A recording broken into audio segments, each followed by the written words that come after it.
Joining us now, live in Toronto, Alessandro Bruno is one of my favorite people. He's live in Toronto now. Why do we have him on? Well, a couple reasons. First of all, he's cool.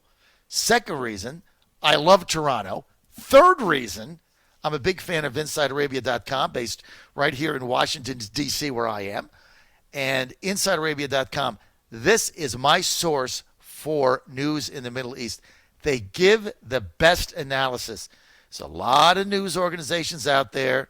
Some of them are kind of like The Onion, right? Especially if they go to the UAE, they make up stuff. This is the best site out there. It's not government controlled, not mentioning any names, right? It's not owned by Qatar. It's not owned by government officials, right? This is Inside Arabia. Go to InsideArabia.com for the best analysis on the Middle East. Not saying that there isn't anything wrong with the others, but this is really my go-to site for news and analysis in the Middle East. Go to InsideArabia.com. Based right here in Washington, D.C. Alessandro Bruno with us. Great to have you back, man. Thank you. That was a lovely introduction. Because you're cool. It's pretty hot here today. So Toronto. So just give us an overview of Toronto media, Toronto as a whole. How are they reacting to what is going on right now in the United States? What's kind of the sense there?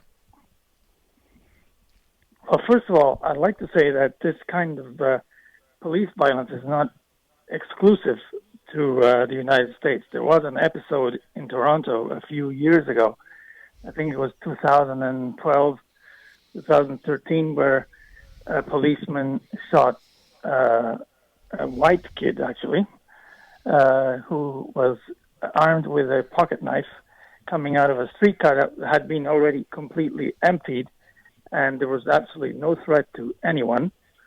And the policeman shot him with 9 bullets, and he was first dismissed with pay, and then there was a long trial. And I think he's in jail now, but these kind of incidents are not unique. So what is the reaction? The reaction, well, there was, I haven't been out that much, coronavirus lockdowns and everything else, but on Saturday I was riding my bicycle and I saw a protest.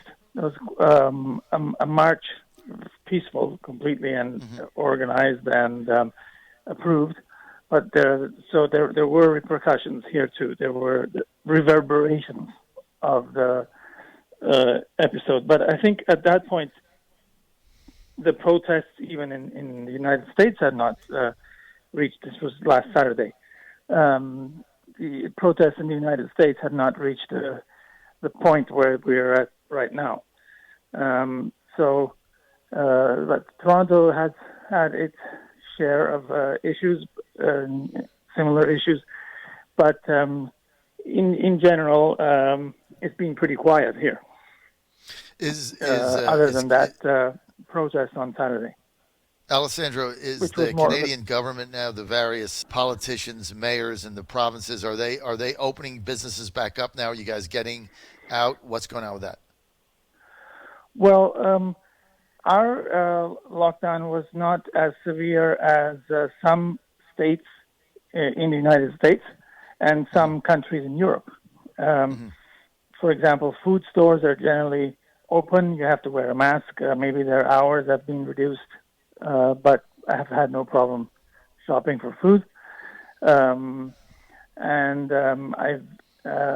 on occasion visited my parents just to see how they're doing. So in certain countries in Europe, you're not even allowed to do that. You need special permissions. You need to prove that they are in need of medical help, for example. So I haven't felt it as much as I've heard of other. Certainly, Toronto has not seen anything like other cities. The lockdown has been mild. It's mostly if you had an office job and you worked downtown, then I'm sure that part of the city looks like a desert. The traffic has completely diminished in that region, thankfully, because Toronto traffic is one of the worst in the world in general, and I've actually enjoyed it. It's fun to drive now. Yeah, right. Without all that traffic. Well, it sounds like you guys are getting back together there. You're on the John Fredericks Radio Network, trucking the truth across the world. InsideArabia.com, my source for news in the Middle East. Go to InsideArabia.com. Based in Washington, D.C. Alessandro Bruno with us, senior journalist, senior correspondent for InsideArabia.com, based in Toronto, Canada. I love the series you did on Tunisia. I have, oddly enough, covered Tunisia when I've been in the Middle East. I've been there, and I've been one of the leading voices bring it back. It is really the beacon of democracy budding there, and the empowerment of women in Tunisia is incredible. I've had business women, educated women from Tunisia on my show. It's pretty incredible what they've done. Can you kind of just walk us through Tunisia and how they've been able to defy all the odds in empowering women and moving towards a democratic state there? Well, Tunisia has a number of advantages over the rest of the Middle East and North Africa. I've argued that the main advantage, and people will be wondering why, but the main advantage that Tunisia has is it does not have oil. In other words, it does not have a resource that other countries and other people want, and that they can exploit the country for, and that ends up turning the country into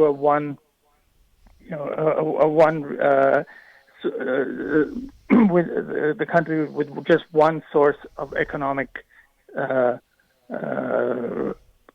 power. So, in the case of Saudi Arabia, for example, oil prices change, and then everything depends on that oil price. So budgets change, and political risks change. The small states like the Qatar, United Arab Emirates, and so on, can do quite a bit with the oil revenue because they have a very limited national population. In other words, there's a lot of foreigners, but the national population is limited. They can use that money and distribute it into incomes so that everyone is happy and stable. Now, of course, this doesn't mean that Tunisia has it easy. No. But Tunisia has agriculture. It has tourism. It has different kinds of cities. And Tunisia also has, I was just thinking about that this morning and reminding myself what really makes it unique. A very unique religious combination. Now, in the Middle East, most countries are Muslim. The majority of countries are Muslim. But there are different kinds of Muslims. Tunisia is 97% Sunni Muslim, without too many ethnic minorities. There are Berbers, but they're quite well integrated. So you have one current of Islam represented, and when Muslim leaders want to make compromises, as they are doing right now, because that's what it takes, really. It's always a matter of compromising when you in politics. When they don't have to fight among each other, they don't have to discuss things between different currents, as, for example, is the problem in Lebanon and Syria, to mention two. So you have a uniform religion and a long history of nationalism. In the sense, Tunisia was far away from the Ottoman Empire. It was on the fringes. So it developed by itself, independently of the Ottoman Empire, even in the 1800s. And it was colonized slowly by France very early on, and I believe it started in the 1820s. And gradually, a lot of French and Italian migrants arrived who developed agriculture in that period. So it has a long independent history that helps nation building. It has a uniform religion. and a strong history of secular politics. And So not dependent on one natural resource for income, which I never really thought yes, about and not that. dependent.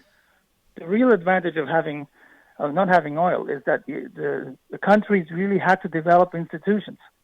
It Right. had to develop an educated population at some point. So because that's what they need, and it had to open to the rest of the world because tourism Right. is one of the biggest industries in Tunisia. So it has a number of factors that do facilitate, and also now it has the people who seem to be very willing to compromise and to make the kinds of compromises that are necessary for Islamic politics and secular politics to come together, which is a process that actually was beginning in 1919 in Syria itself. Go back, watch Lawrence of Arabia. Mm-hmm. And because that's really the key to understanding that period, all the problems that have happened in the Middle East. And in Syria, they still haven't resolved, for example, that problem. In Lebanon, so you have fractionalization along religious lines, the secularists which are Syria is a very secular state, but they're not willing to make the compromises. And the religious, there are lots of different factions of Islam. Some of them, some say, for example, that the Assad family belongs to the Alawi sect of Islam, which is related to the Shia. But some Sunnis say that they are apostates, that they are not true Muslims. So you don't have this problem in Tunisia. Right. Two other things I want to get to before we run out of time. We're with Alessandro Bruno, senior contributor to Inside Arabia. Go to InsideArabia.com. This is your source for Middle Eastern news, where I go every day. Best news and analysis, best insight, and best objective coverage. InsideArabia.com, based right here in Washington, D.C., where I am. I get what you're saying about no oil. That's what I learned today. I never really considered that. That's an eye-opener for me. My question, though, is along with the development of a constitutional government and how they get along, it has led the region in the empowerment of women. How has that come about? Yeah. Well, Tunisia, I mentioned Syria. That's another place where women have been quite empowered. But the thing is, in Tunisia, because of the strong secular tradition, even when the Muslim Brotherhood came to power, I mean, it's the largest party right now, they had such a big obstacle that to simply dismiss all the rights that women had gathered, including some that many Americans would find objectionable. For example, Tunisian women have the right to abort, and they had it since, I believe, the 70s. Mm-hmm. They can divorce easily. They have, and with considerable rights, many similar to French. I've turned more optimistic, and actually looking at Tunisia today, I'm very optimistic. At least for Tunisia and a handful of countries, I think real change is happening right now. It's not even a question of is it possible. It's happening. And